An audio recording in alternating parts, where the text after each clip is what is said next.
Heading north from the plains of Pakistan and into the foothills of the Hindu Kush Mountains lies one of the country's most spectacular regions. Chitral's peaks are so high and remote that its summits seem to touch the heavens. Isolated in its deep valleys are colourful, independent tribes, such as the Kalash people, with unique festivals and traditions.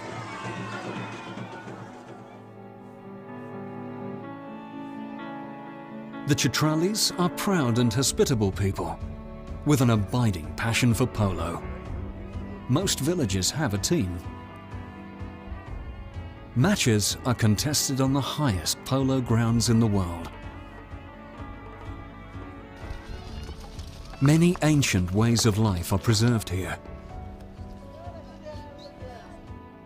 but also protected among these towering peaks is one of Pakistan's hidden gems, Chitral Gol National Park.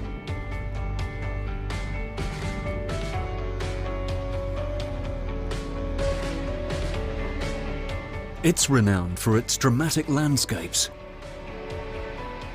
treacherously steep cliffs,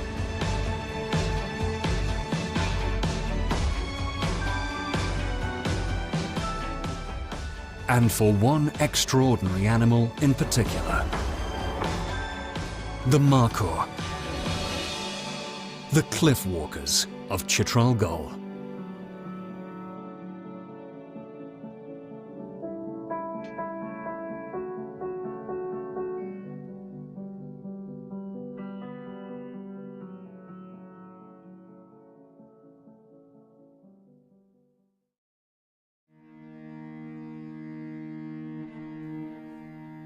Chitral Gol is one of Pakistan's least known national parks. It's tucked away in the Hindu Kush Mountains, one of the most inaccessible parts of the country. At close to 8,000 hectares, it's not the largest of parks, but what it lacks in area, it makes up for in dramatic scale. There is a nearly 3-kilometer drop between the highest peaks and the valley floor. The winters are long and cold, and the summers are hot and dry. But in spite of the challenging climate and rugged landscape, animals and plants cling on in many extraordinary and resilient ways.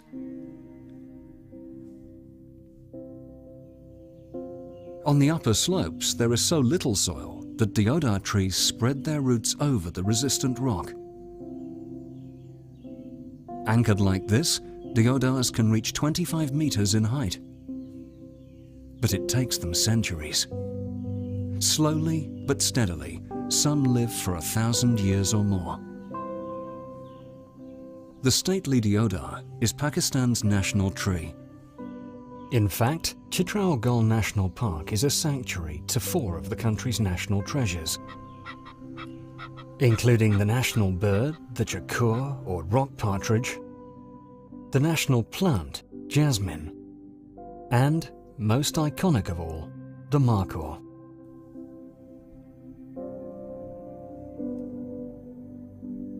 The unsung heroes of the park are the invertebrates, the workers who recycle life's basics and help create the little bit of mountain soil on which all other plants and animals depend.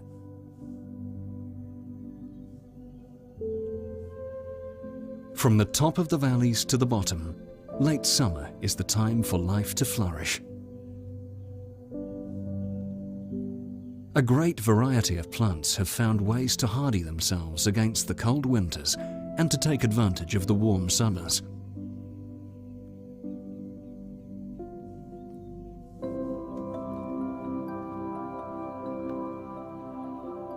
When they set seed, there's an abundance of ripening fruits.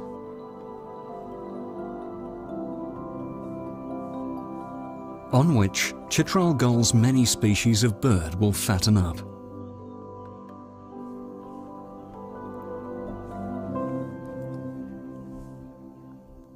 Chitral Gol's breathtaking landscape makes big demands, so animals have to make the most of any break they can get. The steep-sided valleys create powerful upcurrents of hot air, called thermals. Heavy birds, such as lammergeier vultures, take advantage of this rising air to gain height more easily. Up here, they've a better chance of spotting their next meal.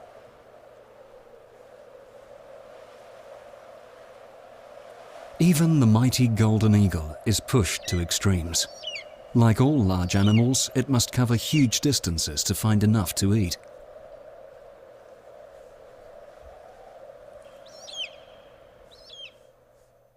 Secretive, rarely seen wildcats, such as a lynx mother with her 2 cubs, might have to travel tens of kilometers to feed the family.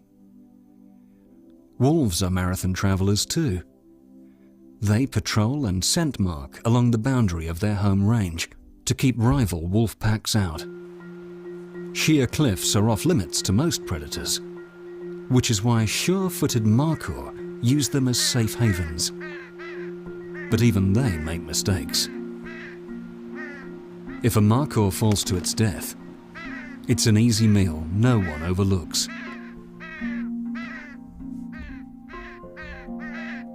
The vulture isn't always the first to arrive, but it easily bullies the ravens to one side.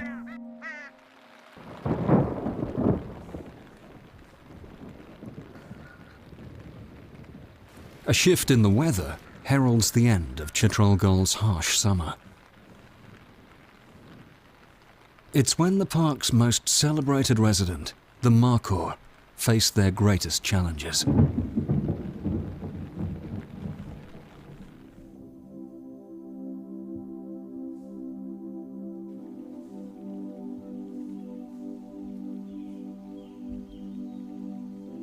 From Chitral gull's highest peaks, autumn chill descends through the valleys.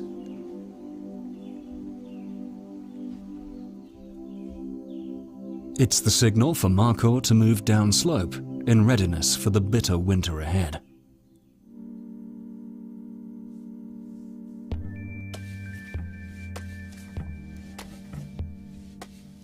Markhor are one of the largest wild goats in the world. Males can weigh over 100 kilos, and their impressive corkscrew horns are often over a meter long.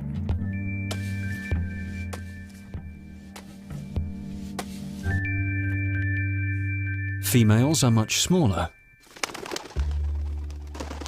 but this can be an advantage when the markhor move into the stands of hollyoak, which provide them with a staple diet of acorns and leaves at this time of year. The lightly built females can climb right into the trees to reach the younger, more succulent leaves growing on the tips of the branches. Their split toes and the sensitive leathery soles on their feet give them excellent grip.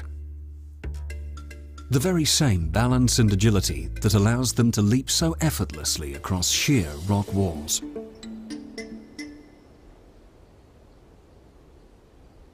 The males are powerfully built, and their balance is extraordinary too, but they're simply too heavy to climb a tree.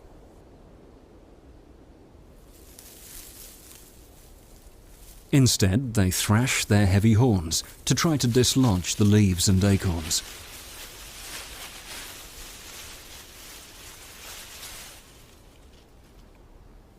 Once the food has fallen, size trumps agility.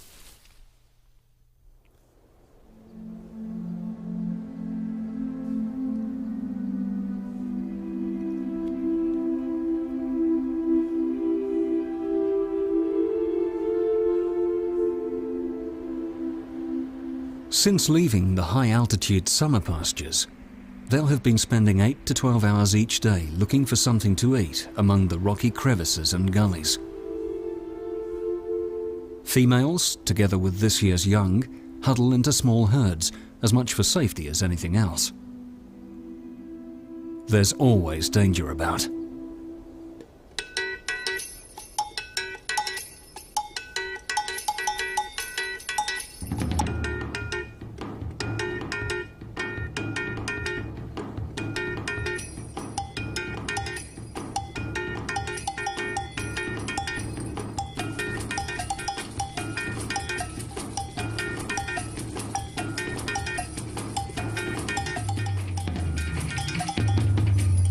The older animals know their way round the landscape.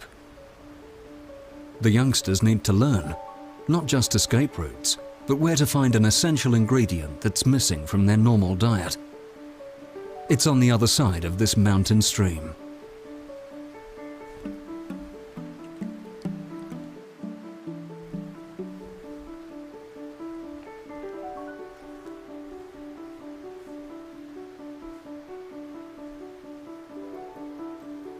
Fast-flowing meltwater has cut through the rock, exposing banks of mineral salts. The markhor need to lick at the rock salt to make sure they get the supplements they need. It's vital they stay healthy for the difficult months ahead.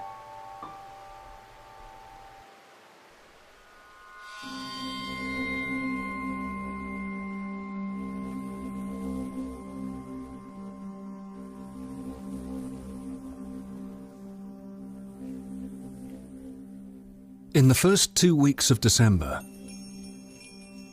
the male markhor face their toughest time of the year. The males mostly live alone, but now they seek each other out.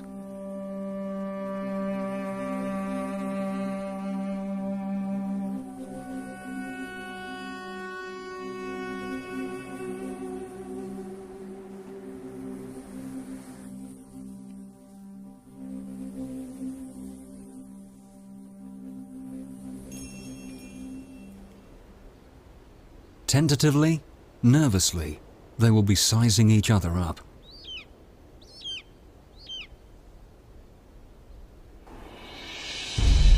After days working out who has the best chance of mating with the nearest females,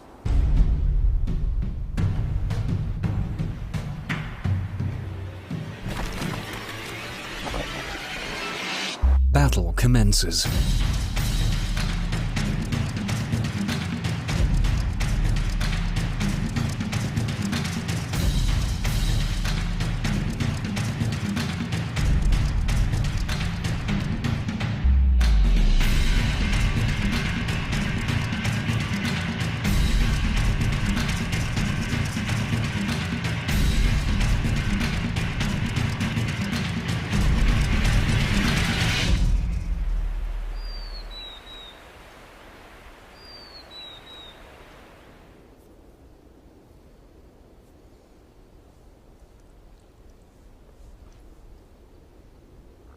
It's not just their size and power that counts.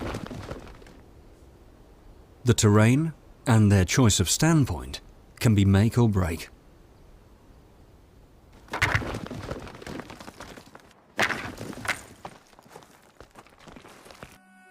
The stakes are so high, the tension and clashes continue well past sundown.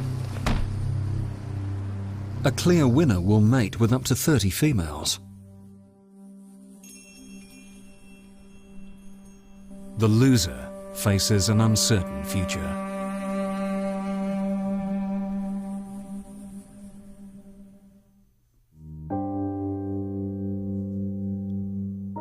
With snow already dusting the higher slopes, life's about to get even harder.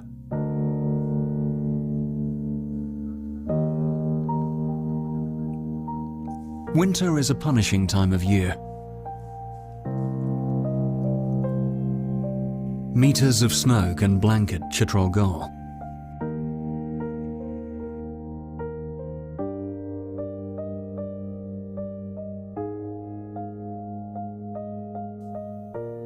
The markhor remain at lower elevations, still reliant on the hollyoaks to keep hunger at bay.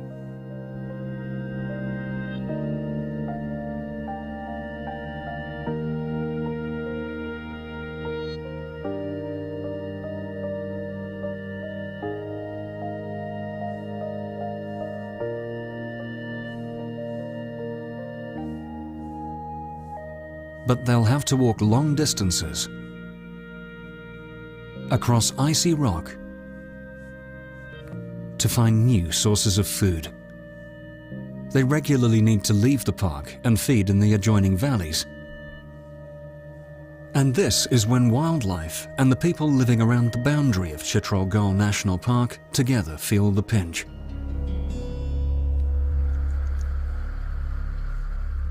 Chitrali people are very resilient. But when heavy snowfall blocks the mountain passes, they're more or less cut off from the outside world. Because it's so cold, fuel is in short supply. Families rely on what they find around them for basic needs. Like Waka Muhammad. Especially in winter, we rely on wood for cooking and staying warm. Many trees around the park have already been felled. The only trees left here are in the national park, and if they were to be cut down too, the forest would become bare and the animals would leave. It's not just wood cutting that affects the markhor. It's hungry livestock too. Especially when nomadic herders, Gujars, bring their herds into the area. Decades ago, there was enough food for everyone. Now, it's a different story. As the winter wears on, the grazing wears out. Towards the end of winter, the Gujars even enter the national park to cut boughs of evergreen hollyoak as fodder for their animals. Keeping their animals alive is exhausting work. Hashim's 60 goats need a huge amount of food a day. They're his family's entire livelihood, but he knows the area is suffering too. These are the same hollyoaks that markhor and other wildlife depend on. We've been coming here for 30 years.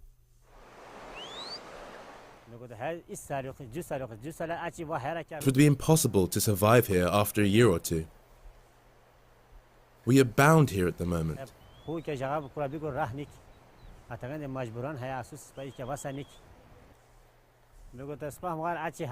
The forest is near to its end, and after that we will need to go beyond this place. The nomadic Gujars will move away, but local herders have no other option but to stay here. Their problems are mounting, and they need longer-term solutions. Overgrazing around the national park has had other knock-on effects too. It's reduced the amount of food for markhor, and herders mostly blame snow leopards for picking off domestic animals instead.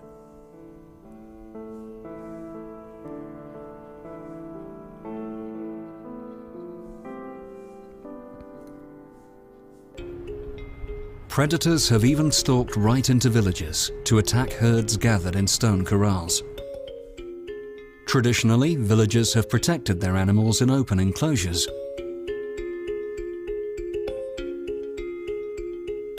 The old corral had low walls, which meant that wild animals attacked our livestock, and we suffered huge losses. The Snow Leopard Foundation, keen to improve the prospects of both snow leopards and herders, has stepped in to help. Firstly, they've helped fund new corrals. Tall, sturdy stone walls prevent predators from getting in. And the netted roof allows good ventilation for the animals, helping them to stay healthy. They fatten up much better in here. If 1 or 2 corrals are built in each community, people would be very happy, and these livestock would stay safe. The loss of any animal is a blow, but a recent survey conducted by the Snow Leopard Foundation has revealed that relatively few livestock are killed by wild predators. The results of that survey shows that the number of animals that die from diseases is very high compared to those that are killed by wolves or snow leopards. It suggests that well over 60% of livestock deaths result from ill health and malnourishment. To address this problem, the Foundation is funding and teaching herders how to keep their animals vaccinated against disease. In olden times, people did not get their animals vaccinated. Today, they have it done a lot. Herders are already reaping the rewards of fitter, healthier animals. There has been a big increase in the amount of milk that owners are getting from these animals.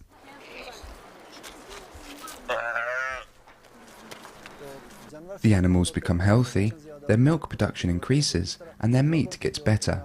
As a result, people are benefiting economically. Through raising awareness, and with relatively simple measures, the day-to-day life of local herders has improved. Now the mortality rate in herds has decreased a lot. Now diseases don't spread and our herds are safe from wild animals. But there's a wider benefit. If more animals survive and are healthy, then shepherds can make a better living with fewer animals. Smaller herds mean less overgrazing. And that improves the future for wildlife in the area too.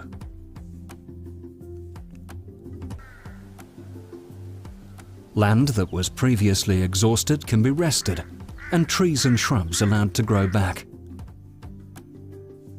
The well-being of the national park is clearly tied to that of the people who live around its borders.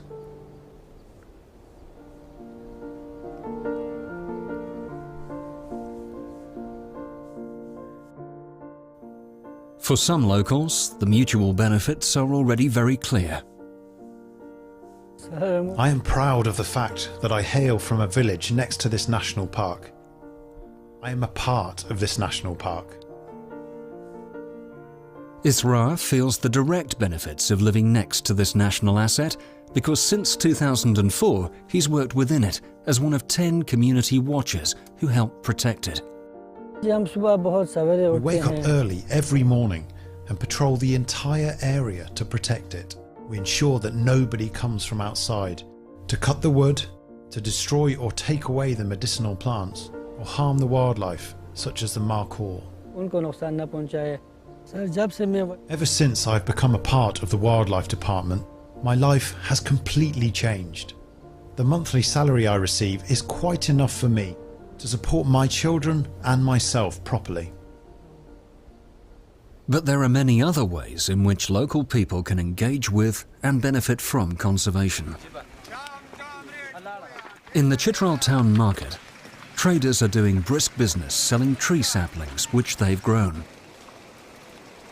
Some customers buy trees to make their gardens beautiful, but it's also important to replant hillsides that have been logged or overgrazed, as Akbar Ali well knows. The heritage that has been lost, it is our duty to replenish it.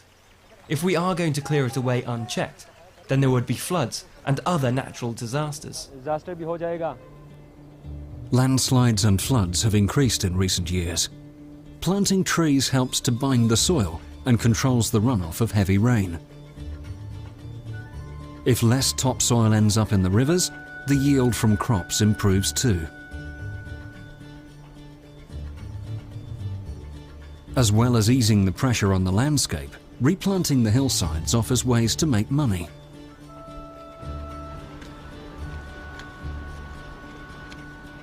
As these trees mature, they will provide wood for fuel and fencing, a variety of high-value orchard fruits, and even fodder for livestock. Some local plants have medicinal properties. Artemisia, for instance, can be used as an antiseptic remedy, and growing them could provide an extra income stream. Another source of revenue is the hunting of large male markhor, but only in some areas outside the national park. Trophy animals, older animals with impressive horns, are raising hundreds of thousands of dollars in hunting fees. But these operations must be carefully organized and overseen, so that the financial benefits are spread fairly throughout the area. For that to happen, general awareness needs to be raised to understand how to keep the markhor population healthy and how caring for the surrounding area helps everyone. If people gain awareness, they will automatically protect it, because it will be embedded in their minds that this is for their benefit. Akbar Ali believes the best people to protect the park and its surrounding area are the locals themselves. The young generation would do this. Who else? No outsider would come and protect it. We have to be here, live here, die here, that's it. Therefore, it is our obligation to protect it. The chief conservator of the province, Safdar Ali Shah, knows that young people are vital to the future care of such a large, remote area. We run an education and awareness program at schools where we give lectures to 9th grade students and give them the message that since you will be the policymakers of tomorrow, politicians of tomorrow, this country's decision-making will be in your hands. So this is a message to our youth, that they strengthen our grip. They should become our eyes, ears, hands and feet. Their lives could be enriched from the long-term protection of Chitral Gol. We have to transfer it to our future generations, just the way it is.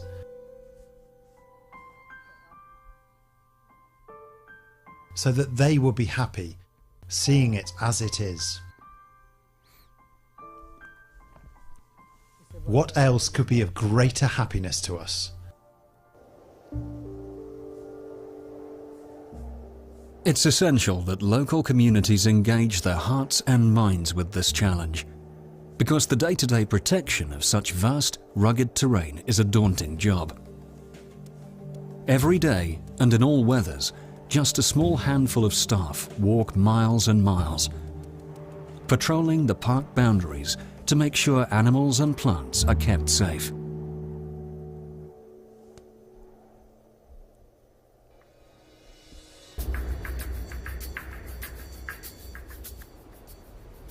These wardens and watchers need more resources and equipment, especially better ways for the staff to stay in contact with each other. Mobile phone signals might not reach such deep ravines. And if problems arise, the guards need to mobilize quickly and effectively. The job can be dangerous.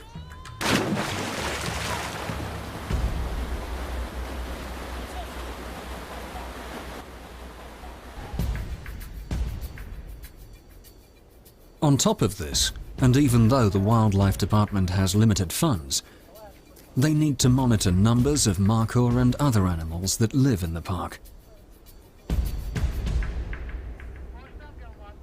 Together with local wardens and watchers, they climb to special vantage points, from where they can see far and wide.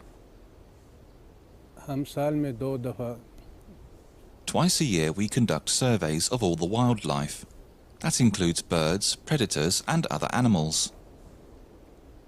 There is also the lambing survey we conduct in July, focusing on markhor alone, to find out how many new fawns have been born.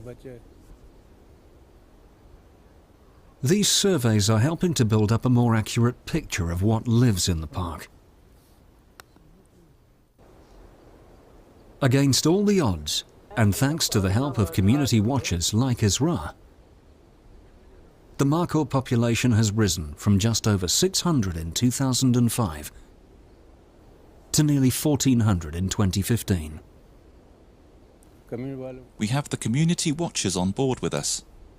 Therefore, our manpower has increased, protection has improved, and so the population has increased in Chitral Gol.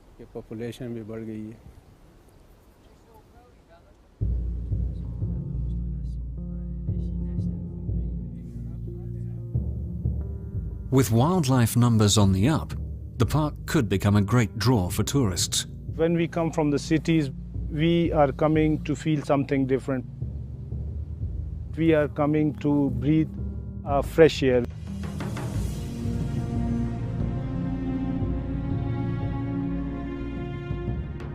I didn't know much about the natural park, but now I'm here and I see these trees, the mountains, and I'm so inspired. The whole view, it's beautiful. Coming here is like standing in a heavens. It gives you a serenity, like you can feel like you are out of the world.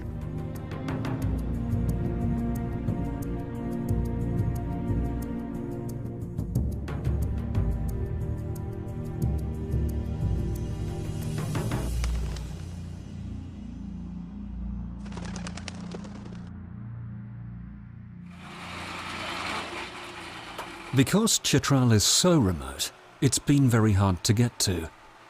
Traffic and supplies need to be brought over mountain passes on weather-beaten roads. But big change is on the way. A much-needed tunnel is under construction, cutting through the mountain, which will improve access and boost visitor numbers. As the Lawari tunnel gets down to the finishing stages, countless tourists would come then, because the environment here is pleasant, the people receptive. Tourists are already arriving to take advantage of Chitral Gul's stunning scenery and bringing much-needed revenue into the region. But unregulated, it could cause new problems too, of mindlessly cutting wood for campfires and much more rubbish. We have come to visit this beautiful place. The environment is clean here. However, it makes me sad that people like us come here and leave behind all this rubbish. This is sad. They should not do this. All visitors have a responsibility to clean up after themselves. We are in the process of developing a code of conduct for the tourists. Before entering the national park, people should know about the basics of the park, our prohibitions and the do's and don'ts. But at least there are good foundations to build on. It is a reflection of our success that the areas where there were only footprints of these animals but none were seen, a substantial number of these are found in those areas these days. Obviously I feel proud, and I feel the people of Chitral should feel proud of that.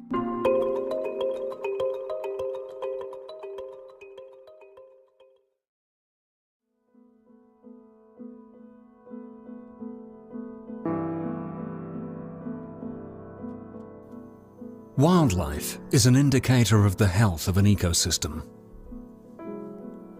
Chitral Gul is an amazing success story, and therefore a positive sign. With limited resources and in challenging terrain, staff have done wonders improving wildlife numbers within the park. Good lessons have been learned, especially the positive involvement of local people. Valuable experience which can be shared elsewhere. The next generation are well placed to carry on the good work. If they learn how special they are, and how their lives will be enhanced through care of their surroundings, then both they and the extraordinary cliff walkers of Chitral Gul can flourish well into the future.